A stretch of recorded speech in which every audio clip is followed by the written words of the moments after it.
Today at ET Infra Air Summit, we are joined by Mr. Kapil Kaul. Mr. Kaul, really appreciate you joining us out here at ET Infra Air Summit. Now, at the outset, I really would like to ask you. You have been a industry watcher for such a long time. Unprecedented times with the crisis in West Asia, that the war that has unfolded on us, and it has been very heavy on Indian airlines. Just wanted to have your take. How do you see our airlines and even globally navigate through this crisis? It's more or less geographic specific, like North America, little impact, Europe a bit, it's possibly South Asia, Middle East, those are largely impacted because of the airline impact. I'm not talking about the cost of fuel and other issues. So I think we'll get used to it. I don't think it's going away soon. It will take a long time before it gets settled. It will result in high energy prices for a longer time. And if that's the case, then we have to adapt to it. There's no solution to it. Government has done well by not passing on in the domestic, which is my assessment, been a great decision. Um, but eventually they'll have to pass on. I can't believe that it's going to settle soon. Even if it settles, by the time things get rectified, it may last throughout the year. So currency impact as a resultant of this and other issues, plus the oil energy prices are going to stay for this fiscal. It means that the financial impact is going to be severe. Everybody has to address. Government has done its bit by reducing VAT in Delhi and Bombay, which is great. Not passing on in the domestic, which is great. Otherwise, things would have been in the first quarter of this fiscal would have been extremely terrible. So I think overall we have to get used to it. It's going to be a long time before it gets settled, and everybody has to work accordingly. And airlines are responding to capacity cuts. You'll see more and more things coming going forward. But that's a reality. You can't help it.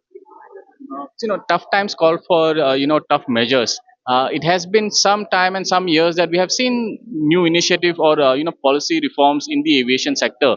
The industry is to a large extent is liberalized, but you have been an industry expert for all these decades.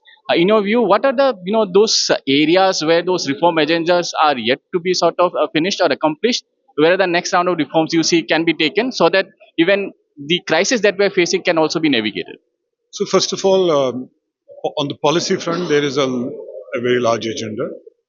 On the consumer interest part, even though you may have a passenger right bill, how is it executed? Is it efficient?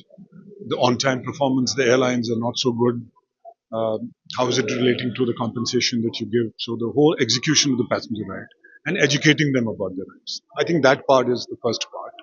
Second is competition because of consolidation. Which now you have virtually two airline groups, two airport groups. You have ground handling consolidation. So you must have a competition policy, which is enabled and is structured. Then the bilateral. We have a bilateral which is now for about 1.5 decades, which has remained frozen. We must have an international air strategy which says that listen, it's going to be frozen because we will allow Indian carrier, but it must be in paper and have clarity on that. So I think the reform agenda on the fiscal side, on various other factors, is there. Once the policy agenda is clear on consumer competition, consolidation, um, then the regulatory frameworks will emerge. So I think there's a lot to be done, and I'm sure and I hope that the kind of impact that we have seen in FY26 financially in the industry in FY27, we get more clarity. And the reforms would include how do we recast DGCA, how do we recast BCAS, how do we help policy competence at the ministry, which is in best practices. So all of that. And I may also add, it's important to get clarity on the consumer side. I've not mentioned it. We seem to have two sort of challenges. We address the consumer in terms of passenger rights if there is a cancellation, extra.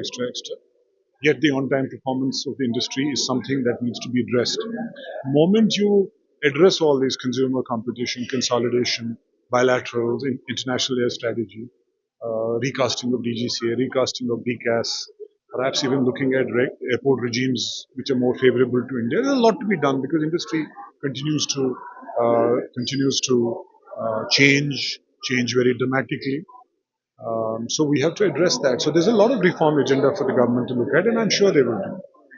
Thank you so much, Mr. Call. Really appreciate you joining us out here at ET Infra Air Summit. Thank you.